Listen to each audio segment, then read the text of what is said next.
ಶ್ರೀ ಗುರುಭ್ಯೋ ನಮಃ. ಹರಿ ಓಂ.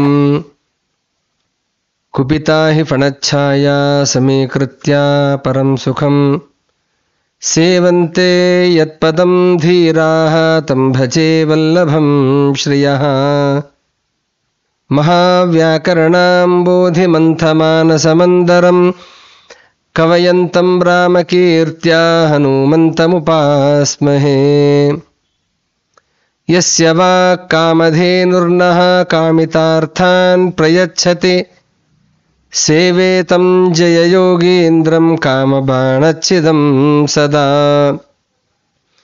ಅರ್ಥಿಕಲ್ಪಿತಕಲ್ಪೋಯಂ ಪ್ರತ್ಯರ್ಥಿಗಜಕೇಸರಿ ವ್ಯಾಸತೀರ್ಥಗುರುರ್ಭೂಯಾದಸ್ಮದಿಷ್ಟಾರ್ಥಸಿದ್ಧಯೇ.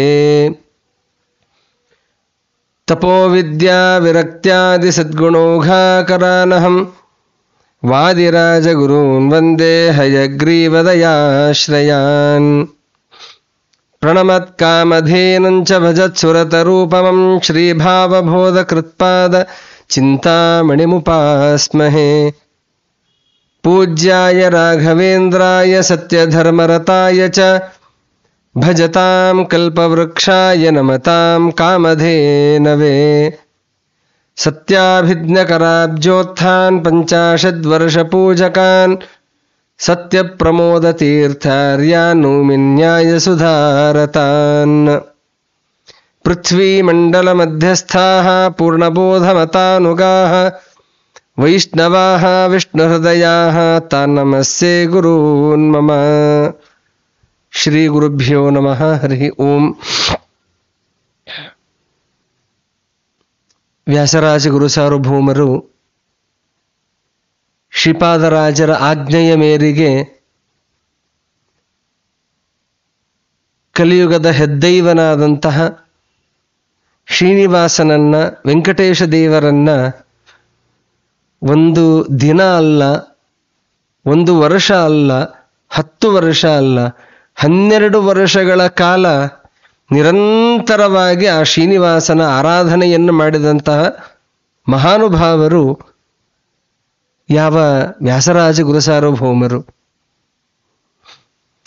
ಅವರು ಮಾಡಿದಂತಹ ಒಂದೊಂದು ಕೆಲಸವೂ ಕೂಡ ಅದು ಪವಾಡವಾಗಿಯೇ ಪರಿಣಮಿಸಿದೆ. ಒಂದನೆಯದ್ದು ಶಾಸ್ತ್ರಗಳನ್ನು, ಗ್ರಂಥಗಳನ್ನು ರಚನೆಯನ್ನು ಮಾಡಿದ್ದು. ಅವರು ಪ್ರಸಿದ್ಧರಾದದ್ದು ಯಾವುದ ಹೆಸರಿನಿಂದ? ಚಂದ್ರಿಕಾಚಾರ್ಯರು ಅಂತ ಪ್ರಸಿದ್ಧರಾಗಿದ್ದಾರೆ. ಹೀಗಾಗಿ ಗ್ರಂಥಗಳ ರೂಪದಲ್ಲಿಯೂ ಪ್ರಸಿದ್ಧಿಯನ್ನು ಪಡೆದರು. ವಿಶೇಷವಾಗಿ ರಾಜರಿಗೆ, ರಾಜರ ಗುರುಗಳಾಗಿ ಅವರಿಗೆ ಉತ್ತಮವಾದ ಸಂದೇಶಗಳನ್ನು ನೀಡಿ, ರಾಜ ಯಾವ ರೀತಿಯಲ್ಲಿ ತನ್ನ ಕಾರ್ಯವನ್ನು, ರಾಜ್ಯಭಾರವನ್ನು ಮಾಡಬೇಕೋ ಅದಕ್ಕೂ ಪ್ರಚೋದನೆಯನ್ನು ಮಾಡಿದ್ದಾರೆ.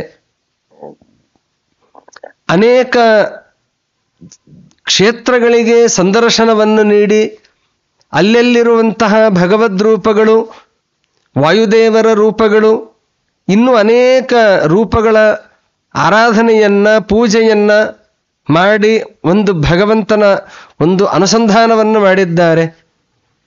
ಇದೆಲ್ಲದಕ್ಕೂ ಮುಖ್ಯವಾಗಿ 700ಕ್ಕೂ ಹೆಚ್ಚಿನ ಮುಖ್ಯ ಪ್ರಾಣದೇವರ ಪ್ರತಿಷ್ಠಾಪನೆಯನ್ನು ಮಾಡಿದ್ದು. ನೋಡಿ, ಯಾರಿಂದ ಮಾಡ್ಲಿಕ್ಕೆ ಸಾಧ್ಯ? ಅದೂ ಒಂದು ವರ್ಷದಲ್ಲಿ ಏನೇ ಮಾಡಿದ್ದಾರೆ. ದಿನ ಇರೋದೇ 365 ದಿನ. ಆದರೆ ಪ್ರಾಣದೇವರ ಪ್ರತಿಷ್ಠಾಪನೆಯನ್ನು ಮಾಡಿದ್ದು 700ಕ್ಕೂ ಹೆಚ್ಚಿನ, 732 ಅಂತ ಹೇಳುತ್ತಾರೆ. ಹಾಗಾದರೆ ಅದನ್ನು ಹೇಗೆ ತಾನೇ ಮಾಡಿದರು? ಅದರಲ್ಲಿ ಅಂತೂ ಪ್ರಸಿದ್ಧವಾದದ್ದು ಯಂತ್ರೋದ್ಧಾರಕ ಪ್ರಾಣದೇವರು. ಎಷ್ಟು ಅದ್ಭುತವಾದ, ವಿಭಿನ್ನವಾದಂತಹ ಒಂದು ವಿಶಿಷ್ಟವಾದಂತಹ ಒಂದು ವಾಯುದೇವರ ಪ್ರತಿಮೆಯನ್ನು ನಾವು ನೋಡಬಹುದು. ಈ ತರಹ ಅನೇಕ ಮುಖಗಳಿಂದಾಗಿ ವ್ಯಾಸರಾಜರನ್ನು ನಾವು ನೋಡಬಹುದು. ಅದಕ್ಕಿಂತಲೂ ಒಂದು ಹೆಜ್ಜೆ ಮುಂದೆ ಎನ್ನುವ ರೀತಿಯಲ್ಲಿ ಶ್ರೀನಿವಾಸ ದೇವನನ್ನ ಅನನ್ಯವಾಗಿ ಗುರುಗಳ ಆದೇಶದ ಮೇರೆಗೆ, ನೋಡ್ರಿ, ಗುರುಗಳಿಗೆ ಎಷ್ಟು ತ್ಯಾಗ ಬುದ್ಧಿ ಇತ್ತು. ಶ್ರೀನಿವಾಸನನ್ನ ಆರಾಧನೆಯನ್ನ ಪೂಜೆಯನ್ನ ಮಾಡಬೇಕು ಅಂತಂದ್ರೆ ನಾವು 1 ಸೆಕೆಂಡ್ ದರ್ಶನ ಹೆಚ್ಚಾದರೆ ನಾವು 10 ಜನರ ಮುಂದೆ ನಾವು ಹೇಳಿಕೊಳ್ಳುತ್ತೇವೆ, ಯೋ ಶ್ರೀನಿವಾಸನ ದರ್ಶನ ನನಗೆ 1 ನಿಮಿಷ ಹೆಚ್ಚಾಗಿ ಹೋಯಿತು ಅಂತ. 1 ಸೆಕೆಂಡ್ ಹೆಚ್ಚಾದರೂ ಹೇಳಿಕೊಳ್ಳುತ್ತೇವೆ ನಾವು. ಅಂತಹದ್ದು ಶ್ರೀಪಾದರಾಜರಿಗೆ ಒಲಿದು ಬಂದಂತಹ ಭಾಗ್ಯವನ್ನು ಕೂಡ ನನ್ನ ಶಿಷ್ಯ ಮಾಡಲಿ, ನನ್ನ ಶಿಷ್ಯನಿಂದಲೇನೆ ಈ ಕೀರ್ತಿ ಅನ್ನೋದು ಬೆಳಗಲಿ ಎನ್ನುವ ಒಂದು ಸದುದ್ದೇಶದಿಂದ ತಮಗೆ ಬಂದ ಭಾಗ್ಯವನ್ನು ಕೂಡ ಶಿಷ್ಯನಿಗೆ ಒಪ್ಪಿಸಿ ತಮ್ಮ ಒಂದು ಗುರುತ್ವವನ್ನು ಕೂಡ ಅವರು ತೋರಿಸಿಕೊಂಡಿದ್ದಾರೆ. ಅಂತಹ ಮಹಾಜ್ಞಾನಿಗಳು ಶ್ರೀಪಾದರಾಜರು. ಇನ್ನು ಶಿಷ್ಯರೂ ಕೂಡ ವ್ಯಾಸರಾಜರೂ ಕೂಡ ಗುರುಗಳ ಅಣತಿಯಂತೆ, ಗುರುಗಳ ಆದೇಶದ ಮೇರೆಗೆ ಅನನ್ಯವಾಗಿ ಶ್ರೀನಿವಾಸನ ಆರಾಧನೆಯನ್ನು ಮಾಡಿದ್ದಾರೆ. ಆರಾಧನೆಯನ್ನು ಮಾಡೋದಲ್ಲದೆ ಮತ್ತೆ ಒಂದು ಭಾಗ್ಯ ಏನಾದರೂ ನಮಗೆ ಬಂದು ಬಿಡ್ತು ಅಂದರೆ, ನಾವು ಯಾವಾಗಲೂ ಮನುಷ್ಯ ದೊಡ್ಡ ದೊಡ್ಡ ಬಸ್ಸುಗಳಲ್ಲಿ, ಫ್ಲೈಟ್ನಲ್ಲಿ, AC-ಯಲ್ಲಿ ಏನೇ ಹೋಗ್ತಾ ಇದ್ರೆ ಮನುಷ್ಯ ಸಾಧಾರಣವಾದ ಬಸ್ಸುಗಳಲ್ಲಿ ಹೋಗಿ ಅಂತಂದರೆ ಇಚ್ಛೆ ಮಾಡೋದಿಲ್ಲ ಮನುಷ್ಯ. ಯಾಕೆಂದರೆ ಅಂತಹ ಶ್ರೀಮಂತಿಕೆಯನ್ನು ಕಂಡುಬಿಟ್ಟಿರ್ತಾನೆ. ಆದರೆ ಇದೇ ವ್ಯಾಸರಾಜ ಗುರು ಸಾರ್ವಭೌಮರು ಇಡೀ ಒಂದು ಜಗತ್ತಿನ ಪ್ರಸಿದ್ಧವಾದ ಸಾವಿರಾರು ಅಲ್ಲ ಲಕ್ಷಾಂತರ ಜನರು ಬಂದು ದರ್ಶನವನ್ನು ಪಡೆಯುವಂತಹ ಒಂದು ದಿವ್ಯವಾದಂತಹ ಶ್ರೀನಿವಾಸನ ಸನ್ನಿಧಾನ, ಭೂವೈಕುಂಠ ಎಂದನೇ ಪ್ರಸಿದ್ಧವೆನಿಸಿದಂತಹ ತಿರುಮಲದ ಕ್ಷೇತ್ರದಲ್ಲಿ ಆ ಶ್ರೀನಿವಾಸನ ಆರಾಧನೆಯನ್ನು 12 ವರ್ಷಗಳ ಕಾಲ ಸತತವಾಗಿ ಮಾಡಿದರೂ ಯಾವ ಅಪೇಕ್ಷೆ ಇಲ್ಲದೆ ಆ ಶ್ರೀನಿವಾಸನ ಪೂಜೆಯನ್ನು ಮಾಡಿ ಮತ್ತು ಇನ್ನೂ ಅಪೇಕ್ಷೆಯನ್ನು ಪಡದೆ ಯಾರು ಅರ್ಚಕರಿಗೆ ಯೋಗ್ಯರಾಗಿ ಇದ್ರೋ ಅವರು ಬಂದ ತಕ್ಷಣದಲ್ಲಿ ತಾವು ಯಾವ ಅಪೇಕ್ಷೆ ಇಲ್ಲದೇನೆ ಬಿಟ್ಟು ಬಂದು ಬಿಡುತ್ತಾರೆ. ಈ ವೈರಾಗ್ಯ ಯಾರಿಗೆ ಬರೋದಕ್ಕೆ ಸಾಧ್ಯ? ಇಂತಹ ವೈರಾಗ್ಯ ಇರಬೇಕು. ಹೆಸರಿಗಷ್ಟೇ ವೈರಾಗ್ಯ, ಸನ್ಯಾಸವನ್ನು ತೆಗೆದುಕೊಂಡಿದ್ದಾರೆ ವೈರಾಗ್ಯ ಶಿಖಾಮಣಿಗಳು ಅಂತ ಹೇಳಿದರೆ ಬಾಯಿ ಮಾತಿನಲ್ಲಿ ಹೇಳೋದಲ್ಲ. ಇಂತಹ ಕರ್ತವ್ಯವನ್ನು ಮಾಡಿ ತೋರಿಸಿದ್ದಾರೆ ವ್ಯಾಸರಾಜರು. ಬಂದಂತಹ ಭಾಗ್ಯವನ್ನ ಒಪ್ಪಿಸಿ ಬಂದರು. ಆದರೆ ಮಾಡಬೇಕಾದರೆ ಶ್ರದ್ಧೆಯಿಂದ ನಿಷ್ಠೆಯಿಂದ ಆರಾಧನೆಯನ್ನು, ಶ್ರೀನಿವಾಸನ ಆರಾಧನೆಯನ್ನು ಮಾಡಿದ್ದಾರೆ. ಅಂತಹ ದಿವ್ಯವಾದಂತಹ ಶ್ರೀನಿವಾಸನ ಆರಾಧನೆಯನ್ನು ಮಾಡಿ ಆ ಭಗವಂತನಿಗೆ ಸಂತೋಷವನ್ನು ಪಡಿಸಿದಂತಹ ಮಹಾನುಭಾವರು ವ್ಯಾಸರಾಜ ಗುರು ಸಾರ್ವಭೌಮರು.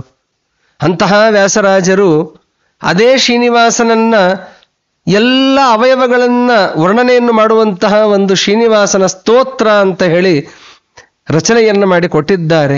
ಬಹಳ ಅದ್ಭುತವಾದಂತಹದ್ದು. ಅಲ್ಲಲ್ಲಿರುವಂತಹ ಅವಯವಗಳಲ್ಲಿರುವಂತಹ ಆಭರಣಗಳು ಏನು, ಎಂಥೆಂತಹ ಒಂದು ಗುಣಗಳಿಂದ ಕೂಡಿದ್ದಾಗಿದೆ ಆ ಭಗವನ್ ಮೂರ್ತಿ ಅನ್ನುವಂತಹ ವರ್ಣನೆಯನ್ನು ವ್ಯಾಸರಾಜರು ಮಾಡಿದ್ದಾರೆ. ಆ ಸ್ತೋತ್ರವನ್ನು ಮೊದಲಿಗೆ ಕೇಳಿ ಅದರ ಒಂದು ಅರ್ಥಾನುಸಂಧಾನವನ್ನು ಮುಂದೆ ನೋಡೋಣ. ಶ್ರೀ ಗುರುಭ್ಯೋ ನಮಃ. ಹರಿ ಓಂ. ಅಥ ಶ್ರೀ ವ್ಯಾಸರಾಜ ವಿರಚಿತಂ ಶ್ರೀನಿವಾಸ ಸ್ತೋತ್ರಂ. ಪ್ರಾತರ್ಸ್ಮರಾಮಿ ರಮಯಾ ಸಹ ವೆಂಕಟೇಶಂ ಮಂದಸ್ಮಿತಂ ಮುಖಸರೋರುಹ ಕಾಂತಿರಮ್ಯಂ ಮಾಣಿಕ್ಯಕಾಂತಿ ವಿಲಸನ್ ಮುಕಟೋರ್ಧ್ವಪುಂಡ್ರಂ ಪದ್ಮಾಕ್ಷಲಕ್ಷಮಣಿಕುಂಡಲಮಂಡಿತಾಂಗಂ ಪ್ರಾತರ್ಭಜಾಮಿ ಕರರಮ್ಯ ಸುಶಂಖಚಕ್ರಂ ಭಕ್ತಾಭಯಪ್ರದಕಟಿಸ್ಥಲ ದತ್ತಪಾಣಿಂ ಶ್ರೀವತ್ಸಕೌಸ್ತುಭಲಸನ್ಮಣಿಕಂಚನಾಢ್ಯಂ ಪೀತಾಂಬರಂ ಮದನಕೋಟಿ ಸುಮೋಹನಾಂಗಂ ಪ್ರಾತರ್ನಮಾಮಿ ಪರಮಾತ್ಮ ಪದಾರವಿಂದಂ ಆನಂದಸಾಂದ್ರ ನಿಲಯಂ ಮಣಿನೂಪುರಾಢ್ಯಂ ಏತತ್ ಸಮಸ್ತ ಜಗತಾಮಪಿ ದರ್ಶಯಂತಂ ವೈಕುಂಠಮತ್ರ ಭಜತಾಂ ಕರಪಲ್ಲವೇನ. ವ್ಯಾಸರಾಜಯತಿ ಪ್ರೋಕ್ತಂ ಶ್ಲೋಕತ್ರಯಮಿದಂ ಶುಭಂ ಪ್ರಾತಃ ಕಾಲೇ ಪಠೇದ್ಯಸ್ತು ಪಾಪೇಭ್ಯೋ ಮುಚ್ಯತೆ ನರಃ ಇತಿ ಶ್ರೀ ವ್ಯಾಸರಾಜಯತಿ ವಿರಚಿತಂ ಶ್ರೀನಿವಾಸ ಸ್ತೋತ್ರಂ ಸಂಪೂರ್ಣಂ. ಶ್ರೀಕೃಷ್ಣಾರ್ಪಣಮಸ್ತು. ಹರಿ ಓಂ. ದೇವರನ್ನ ಕಾಣುತ್ತಾ, ಶ್ರೀನಿವಾಸನನ್ನ ಕಾಣುತ್ತಾ ಸ್ತೋತ್ರವನ್ನ ಮಾಡಿದ್ದಾರೆ. ಪ್ರಾತಃ ಸ್ಮರಾಮಿ ರಮಯಾ ಸಹ ವೆಂಕಟೇಶಂ. ಪ್ರಾತಸ್ಮರಾಮಿ ಅಂತ ಹೇಳಿದರು. ಏನದರ ಉದ್ದೇಶ ಅಂತಂದ್ರೆ, ಕೆಲವರ ಮನೆಗಳಲ್ಲಿ ಅಂತೂ ಸಂಬಂಧವೇ ಇಲ್ಲದೆ ಇರುವಂತಹ ವಿಚಿತ್ರವಾದ ಅಯೋಗ್ಯವಾದಂತಹ ಭಾವಚಿತ್ರಗಳನ್ನು ಸುತ್ತಲೂ ಹಾಕಿಕೊಂಡಿರ್ತಾರೆ. ಯಾರ್ಯಾರದ್ದು ಅವರನ್ನ ನೋಡಿದರೆ ಅರಿಷ್ಟ ಹಿಡಿಬೇಕು ನಮಗೆ. ಅಂಥವರ ಭಾವಚಿತ್ರಗಳನ್ನ ಮನೆಯಲ್ಲಿ ಸುತ್ತಲೂ ಹಾಕಿಕೊಂಡಿರ್ತಾರೆ. ಗುರುಗಳ, ದೇವರ, ಆಯಾ ಕ್ಷೇತ್ರದ ದೇವತೆಗಳನ್ನ ದರ್ಶನವನ್ನ ಬೆಳಗ್ಗೆ ನಾವು ಮಾಡಬೇಕು. ಬೆಳಗ್ಗೆ ಎದ್ದ ತಕ್ಷಣದಲ್ಲಿ ಕರಾಗ್ರೇ ವಸತೆ ಲಕ್ಷ್ಮೀ ಕರಮಧ್ಯೆ ಸರಸ್ವತಿ ಕರಮೂಲೆ ಸ್ಥಿತಾದೇವಿ ಪ್ರಭಾತೆ ಕರದರ್ಶನಂ ಅಂತ ಹೇಳಿದ್ದಾರೆ. ಭಗವಂತನ ದರ್ಶನವನ್ನ ಪಡೆಯಬೇಕು, ಭಗವಂತನ ಸ್ಮರಣೆಯನ್ನು ನಾವು ಮಾಡಬೇಕು. ಯಾವ ಕಾಲದಲ್ಲಿ? ಬೆಳಗ್ಗಿನ ಕಾಲದಲ್ಲಿ. ಅದಕ್ಕಾಗಿಯೇನೇ ವ್ಯಾಸರಾಜರು ಹೇಳಿದರು, ಪ್ರಾತಃ ಸ್ಮರಾಮಿ ರಮಯಾ ಸಹ ವೆಂಕಟೇಶಂ. ಬೆಳಗ್ಗೆ ಎದ್ದ ತಕ್ಷಣದಲ್ಲಿ ನಾನು ವೆಂಕಟೇಶ ದೇವರ ಸ್ಮರಣೆಯನ್ನು ನಾನು ಮಾಡ್ತೇನೆ. ಬರೀ ವೆಂಕಟೇಶ ದೇವರ ಸ್ಮರಣೆಯನ್ನು ನಾನು ಮಾಡೋದಿಲ್ಲ, ಜೊತೆಯಲ್ಲಿ ರಮಯಾ ಸಹ ಮಹಾಲಕ್ಷ್ಮಿ ಜೊತೆಗೆ ನಾನು ಶ್ರೀನಿವಾಸನನ್ನ ಸ್ಮರಣೆಯನ್ನು ನಾನು ಮಾಡ್ತೇನೆ. ಹೇಗೆ ಇದ್ದಾನೆ ಆ ಭಗವಂತ? ಮಂದಸ್ಮಿತಂ. ಈ ಗುಣ ಜಗತ್ತಿನಲ್ಲಿ ಯಾರಲ್ಲೂ ಬರೋದಕ್ಕೆ ಸಾಧ್ಯ ಇಲ್ಲ. ನಮಗೆ ಒಂದಿಷ್ಟು ಟೆನ್ಷನ್ ಅನ್ನೋದಾಗಿ ಬಿಡ್ತು ಅಂದ್ರೆ ಮುಗಿಯಿತು, ಮುಖ ಅನ್ನೋದು ಬಾಡಿ ಬಿಡತ್ತೆ. ಅಥವಾ ಒಬ್ಬರನ್ನ ನೋಡಿದಾಗ, ಪದೇ ಪದೇ ಅವರನ್ನೇ ನೋಡಿದಾಗ ನಮ್ಮಲ್ಲಿ ನಗು ಅನ್ನೋದು ಬರೋದಿಲ್ಲ, ಮಂದಸ್ಮಿತ ಅನ್ನೋದು ಬರೋದಿಲ್ಲ. ಒಂದು 10 ಬಾರಿ ನೋಡಿದ್ರೆ ಅವನೇ ಮತ್ತೆ ಬಂದನಪ್ಪ ಅಂತ ಬೇಜಾರಾಗತ್ತೆ. ಆದರೆ ನಮ್ಮಂತಹ ಅನೇಕ ರೂಪಗಳನ್ನು, ಎಂತೆಂತಹ ವಿಚಿತ್ರವಾದ ರೂಪಗಳು ನಮ್ಮದೆಲ್ಲವೂ ಕೂಡ ಇರ್ತವೆ. ನಮ್ಮಲ್ಲಿರುವಂತಹ ದೋಷಗಳೂ ಇರ್ತವೆ. ಎಲ್ಲವನ್ನೂ ನೋಡಿ ಭಗವಂತ ತಾನು ಮಂದಸ್ಮಿತನಾಗಿ ಇದ್ದಾನೆ, ಸಂತೋಷದಿಂದ ಇದ್ದಾನೆ. ಯಾಕೆ? ಎಲ್ಲಿಂದ ಬಂತು ಆ ಗುಣ ಅಂದರೆ ಅನಾದಿ ಕಾಲದಿಂದ ಇದ್ದದ್ದು, ಬರುವಂತಹದ್ದು ಅಲ್ಲ ಆ ಭಗವಂತನಿಗೆ. ಹೀಗಾಗಿ ಮಂದಸ್ಮಿತಂ ಮುಖ ಸರೋರುಹ ಕಾಂತಿ ರಮ್ಯಂ. ಪದ್ಮ ಹೇಗೆ ಹೇಳ್ತಾರಲ್ಲ, ಮುಖ ಸರೋರುಹ ಅಂತೆ. ಸರೋರುಹ ಅಂತಂದ್ರೆ ಪದ್ಮದಂತೆ ಮುಖವುಳ್ಳವನಂತೆ. ಆ ಭಗವಂತನ ರೂಪವನ್ನು ನಾವು ದರ್ಶನವನ್ನು ಮಾಡೋದರಿಂದ ಕಾಂತಿ ರಮ್ಯಂ, ರಮ್ಯವಾಗಿ ಇರ್ತದೆ, ಸಂತೋಷವಾಗತ್ತೆ ಅಂತೆ. ಅಂದರೆ ನಮಗೆ ನಗು ಬರದೇ ಇರಬಹುದು, ಆದರೆ ಆ ಭಗವಂತನ ಮಂದಸ್ಮಿತವಾದ ದರ್ಶನವನ್ನು ನಾವು ಮಾಡಿದರೆ ನಮಗೂ ಮಂದಸ್ಮಿತರಾಗ್ತೇವೆ ಅಂತೆ. ಅದಕ್ಕೆ ಒಂದು ಮಾತಿದೆ ಸಂಸ್ಕೃತದಲ್ಲಿ, ಯಂ ಯಥಾ ಉಪಾಸತೆ ತಂ ತಥೈವ ಭವತಿ ಅಂತ. ಯಾರನ್ನ ನಾವು ಯಾವ ರೀತಿಯಲ್ಲಿ ಉಪಾಸನೆಯನ್ನ ನಾವು ಮಾಡ್ತೇವೋ ಅದೇ ರೀತಿಯಾಗಿ ನಮಗೆ ಬರುತ್ತೆ. ಭಗವಂತ ಒಳ್ಳೆಯ ಮಂದಸ್ಮಿತನಾಗಿ ಇದ್ದಾನೆ ಅಂತಂದ್ರೆ ದೇವರು ನಮಗೆ ಒಂದಿಷ್ಟು ನಗೋದಕ್ಕೆ ಅವಕಾಶ ಕೊಡ್ತಾನೆ ಅಂತೆ. ಇಲ್ಲ ಅಂದ್ರೆ ಕಷ್ಟಗಳನ್ನೇ ಕೊಡ್ತಾನೆ, ದುಃಖಗಳನ್ನೇ ಕೊಡ್ತಾನೆ ಭಗವಂತ. ಇಲ್ಲ, ಭಗವಂತ ಕಷ್ಟವನ್ನ ಅನುಭವಿಸಿದ್ದಾನೆ. ರಾಮಾಯಣದಲ್ಲಿ ವನವಾಸದಲ್ಲಿ 14 ವರ್ಷ ಕಷ್ಟಪಟ್ಟಿದ್ದಾನೆ ಅಂತಂದ್ರೆ ಅದಕ್ಕೆ ಹೇಳುತ್ತಾರಲ್ಲ, ಸ್ವರ್ಗಕ್ಕೂ ಸಮಾನವಾಗಿ ಇರಲಿಲ್ಲ ಅಂತ ಹೇಳುತ್ತಾರೆ, ಮೋಕ್ಷಕ್ಕೂ ಸಮಾನವಾಗಿ ಇರಲಿಲ್ಲ ಅಂತ. ಅಷ್ಟು ಚೆನ್ನಾಗಿ ಇತ್ತು ಅಂತೆ ಆ ವನವಾಸದಲ್ಲಿ ಇದ್ದಾಗ, ಅಷ್ಟು ಸುಂದರವಾಗಿ ಇದ್ರು ಅಂತ ಹೇಳುತ್ತಾರೆ. ಅಂತಹ ಭಗವಂತನಿಗೆ ನಾವೇನಾದರೂ ಭಗವಂತ ದುಃಖ ಉಳ್ಳವನು, ದುಃಖಿ ಅಂತ ಈ ರೀತಿಯಾಗಿ ನಾವು ಅನುಸಂಧಾನವನ್ನು ಮಾಡಿ, ಈ ರೀತಿಯಾಗಿ ಏನಾದರೂ ನಾವು ಆ ಭಗವಂತನ ಅನುಸಂಧಾನವನ್ನ ಚಿಂತನೆಯನ್ನ ಮಾಡಿದರೂ ಕೂಡ ನಮಗೆ ಅದು ನಮಗೆ ಬಂದು ಒದಗತ್ತೆ ಅಂತೆ. ಹೀಗಾಗಿ ಆ ಭಗವಂತನನ್ನ ನೋಡುವುದರಿಂದಲೇನೆ ಬಹಳ ಸಂತೋಷವಾಗುವಂತಹದ್ದು. ಮಾಣಿಕ್ಯ ಕಾಂತಿ ವಿಲಸನ್ ಮುಕುಟೋರ್ಧ್ವ ಪುಂಡ್ರಂ ಅಂತೆ. ಮಾಣಿಕ್ಯಗಳಿಂದ ಕೂಡಿದಂತಹ, ಮಾಣಿಕ್ಯ ಕಾಂತಿ, ಅದರ ಕಾಂತಿಗಳಿಂದ ಕೂಡಿದಂತಹ ಮುಕಟೋರ್ಧ್ವ ಪುಂಡ್ರಂ ಅಂತೆ. ಊರ್ಧ್ವ ಪುಂಡ್ರವನ್ನ ಧಾರಣೆಯನ್ನು ಮಾಡಿದ್ದಾನೆ ಭಗವಂತ. ಊರ್ಧ್ವ ಪುಂಡ್ರ ಅನ್ನೋದನ್ನ ಧಾರಣೆಯನ್ನ ಮಾಡೋದರಿಂದ ನಮ್ಮ ಇರುವಂತಹ ಎಲ್ಲ ಪಾಪಗಳು ನಾಶವಾಗಿ ಹೋಗ್ತವೆ. ಅದನ್ನ ತೋರಿಸೋದಕ್ಕಾಗಿಯೇ ಭಗವಂತನು ಕೂಡ ನಾಮಧಾರಣೆಯನ್ನು ತಾನು ಮಾಡಿದ್ದಾನೆ ಅಂತೆ. ಪದ್ಮಾಕ್ಷ ಲಕ್ಷಮಣಿ ಕುಂಡಲ ಮಂಡಿತಾಂಗಂ. ಪದ್ಮಾಕ್ಷ, ಭಗವಂತನ ಕಣ್ಣು ಹೇಗಿದೆ ಅಂತಂದ್ರೆ ಕಮಲದಂತೆ ಕಣ್ಣು ಇದೆಯಂತೆ, ನಿರ್ಲಿಪ್ತವಾಗಿ ಇದೆಯಂತೆ, ಸುಂದರವಾಗಿ ಇದೆಯಂತೆ. ಮಣಿ ಕುಂಡಲ ಮಂಡಿತಾಂಗಂ ಅಂತೆ. ಮಣಿಗಳಿಂದ ಕುಂಡಲಗಳಿಂದ ಕೂಡಿದ್ದಾಗಿದೆ ಈ ಕಂಠ ಅನ್ನೋದನ್ನ ನೋಡಿ. ಒಂದೊಂದು ಅವಯವಗಳ ಬಗ್ಗೆ ವರ್ಣನೆಯನ್ನು ಮಾಡ್ತಾ ಇದ್ದಾರೆ.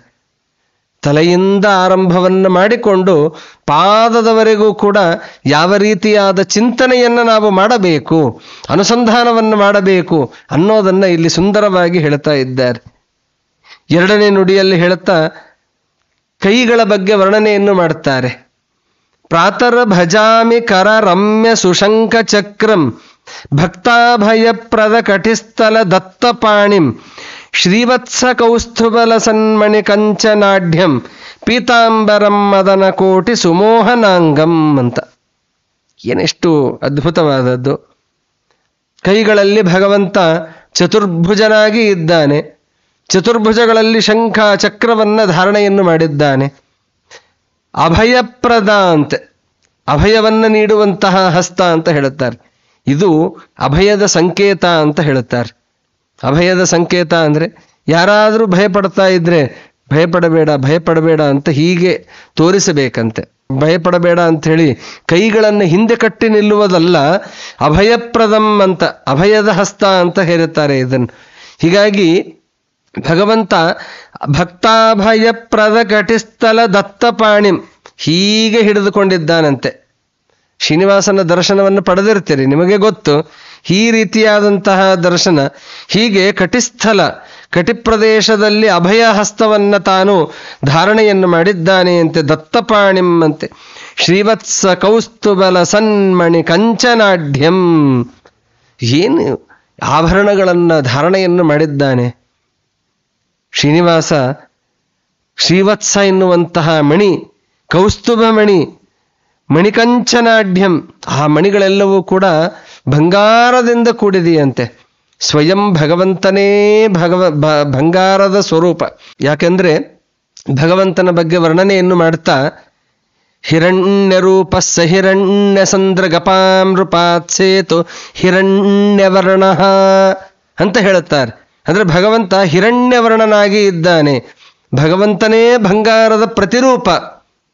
ಅಂತಹ ಭಗವಂತ ತಾನು ಬಂಗಾರದಿಂದ ಕೂಡಿದಂತಹ ದಿವ್ಯವಾದಂತಹ ಆಭರಣಗಳನ್ನು ತಾನು ಧಾರಣೆಯನ್ನು ಮಾಡಿದ್ದಾನೆ ಅಂತ ಅನುಸಂಧಾನವನ್ನು ಮಾಡಬೇಕು. ಕಟಿಸ್ಥಳದಲ್ಲಿ ಪೀತಾಂಬರವನ್ನು ಧಾರಣೆಯನ್ನು ಮಾಡಿದ್ದಾನಂತೆ. ಏನದು ಅದ್ಭುತವಾದಂತಹ ಪೀತಾಂಬರ ವಸ್ತ್ರವನ್ನು ಧಾರಣೆಯನ್ನು ಮಾಡಿದರೆ ಅದು ಹಳದಿಯ ಸಂಕೇತ. ಹಳದಿಯಾಗಿ ಇದ್ದಂತಹ ವಸ್ತ್ರಕ್ಕೆ ಪೀತಾಂಬರ ವಸ್ತ್ರ ಅಂತ ಅದನ್ನ ಕರೆಯುವುದುಂಟು. ಹೀಗಾಗಿ ಅಂತಹ ವಸ್ತ್ರವನ್ನ ಧಾರಣೆಯನ್ನು ಮಾಡಿದ್ದಾನೆ ಭಗವಂತ. ಅಂತಹ ಭಗವಂತನ ಭ್ರಾತರ್ ಭಜಾಮಿ, ಅಂತಹ ಭಗವಂತನನ್ನ ಭಜನೆಯನ್ನ ನಾನು ಮಾಡ್ತೇನೆ ಅಂತ ವರ್ಣನೆಯನ್ನು ಮಾಡ್ತಾರೆ. ಮದನಕೋಟಿ ಸುಮೋಹನಾಂಗಂ, ಒಳ್ಳೆಯ ಅಂಗಗಳಿಂದ ಕೂಡಿದವನು ಅಂತ. ನಮ್ಮ ಅಂಗಗಳೆಲ್ಲವೂ ಕೂಡ ಅಕ್ರಾಳ ವಿಕ್ರಾಳ ವಿರುದ್ಧವಾಗಿ ಇರ್ತವೆ. ಒಂದು ಅಂಗ ಉದ್ದ ಇದ್ದರೆ ಇನ್ನೊಂದು ಅಂಗ ಸಣ್ಣದಿರುತ್ತೆ, ಅದು ನಮಗೆ ಗೊತ್ತಾಗೋದಿಲ್ಲ. ಆದರೆ ಸುಮೋಹನಾಂಗಂ, ಒಳ್ಳೆ ಮೋಹವನ್ನು ಕೊಡುವಂತಹ ಅಂಗಗಳು ಆ ಭಗವಂತನದ್ದು ಇದೆ ಅಂತ ವರ್ಣನೆಯನ್ನು ಮಾಡ್ತಾ ಇದ್ದಾರೆ. ಇನ್ನ 3ನೆಯ ಶ್ಲೋಕದಲ್ಲಿ ಹೇಳ್ತಾ ಪ್ರಾತರ್ನಮಾಮಿ ಪರಮಾತ್ಮ ಪದಾರವಿಂದಂ ಆನಂದ ಸಾಂದ್ರ ನಿಲಯಂ ಮಣಿನೂಪುರಾಢ್ಯಂ ಏತತ್ ಸಮಸ್ತ ಜಗತಾಮಪಿ ದರ್ಶಯಂತಂ ವೈಕುಂಠಮತ್ರ ಭಜತಾಂ ಕರಪಲ್ಲವೇನ ಅಂತೆ. ನೋಡಿ, ವ್ಯಾಸರಾಜರು ಎಷ್ಟು ಅನುಸಂಧಾನದಿಂದಾಗಿ ನೋಡಿ. ಅದಕ್ಕಾಗಿಯೇನೆ ಅವರು ಮೆಟ್ಟಲನ್ನು ಏರಬೇಕಾದರೆ ವ್ಯಾಸರಾಜರ ಮೆಟ್ಟಲು ಅಂತಲೇ ಕರೀತಾರೆ ನೋಡಿ. ಮೆಟ್ಲೋತ್ಸವ ಮಾಡಿದ ಎಲ್ಲರಿಗೂ ಅದು ಪರಿಚಯ ಇದ್ದೇ ಇರುತ್ತೆ.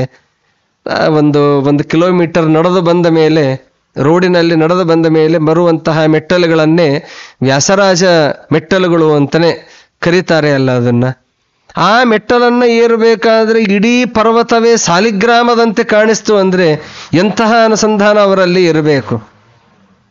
ಅದಕ್ಕಾಗಿ ಅವರು ಹೇಳ್ತಾರೆ ಏನಂದರೆ, ಪ್ರಾತರ್ನಮಾಮಿ ಪರಮಾತ್ಮನ ಪದಾರವಿಂದಂ. ಪದಾರವಿಂದ ಅಂತಂದರೆ ಪಾದಗಳೆನ್ನುವಂತಹ ಕಮಲವನ್ನು ನಾನು ಭಜನೆಯನ್ನು ಮಾಡ್ತೇನೆ, ನಮಸ್ಕಾರವನ್ನು ಮಾಡ್ತೇನೆ. ಅವು ಏನು ಕೊಡುವಾಗಿವೆ ಅಂತಂದರೆ, ಆನಂದ ಸಾಂದ್ರ ನಿಲಯಂ ಮಣಿನೂಪುರಾಢ್ಯಂ. ನೂಪುರ ಪರಮಾತ್ಮನ ಕಾಲ್ಗೆಜ್ಜೆ ಅಂತ ಕರೀತಾರೆ, ನೂಪುರ ಅಂತ ಕರೀತಾರೆ. ಕಾಲ್ಗೆಜ್ಜೆಯನ್ನೂ ಹಾಕಿಕೊಂಡಿದ್ದ ಅಂತೆ ಭಗವಂತ. ಆ ನೂಪುರದ ದರ್ಶನವನ್ನು ಮಾಡ್ತೇನೆ ನಾನು.